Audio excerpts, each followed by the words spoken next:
untuk terus mendengarkan perkataan Tuhan.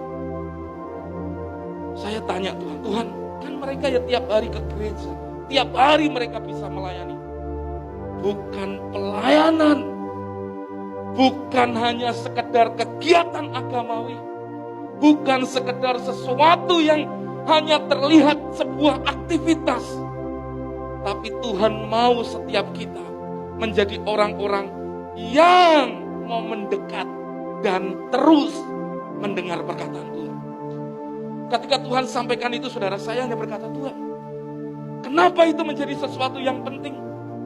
Tuhan hanya bukakan ini. Karena yang penting itu satu, itu yang perlu adalah bagian terbaik yang ditentukan Tuhan untuk kita terima. Persekutuan kita dengan Tuhan secara pribadi, itulah yang akan membuat hidup kita memilih bagian terbaik yang tidak akan diambil daripada kita. Saudara, ada banyak orang boleh melakukan aktivitas agamawi, tetapi tanpa sebuah hubungan yang pribadi, semuanya akan berjalan seperti mesin. Saudara ngerti mesin?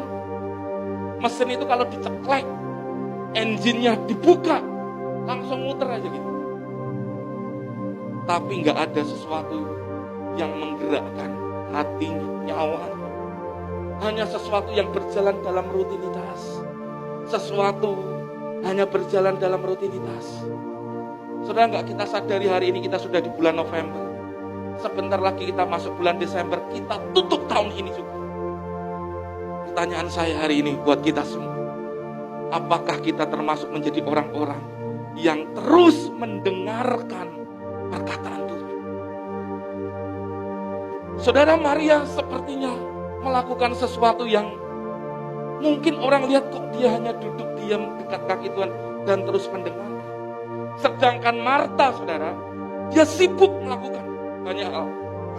Tapi dengar, kesibukan tidak akan mengubah banyak hal.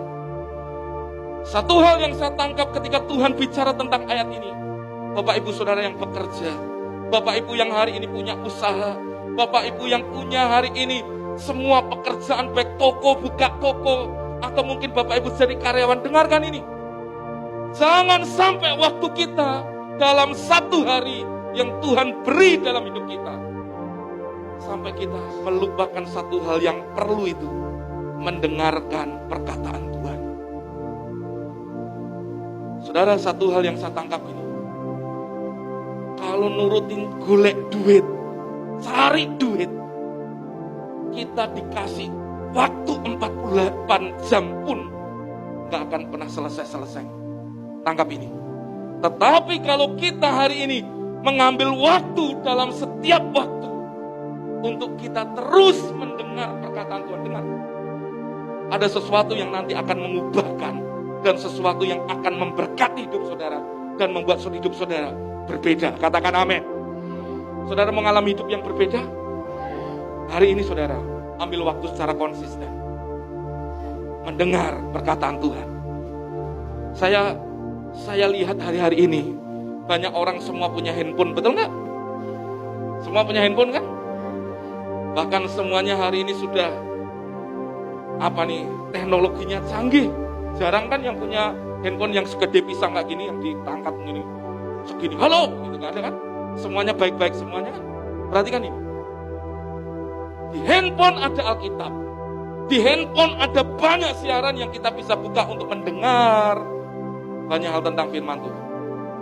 Tapi pertanyaan saya hari ini, seberapa banyak kita habiskan waktu kita untuk mendengarkan perkataan Tuhan di sana?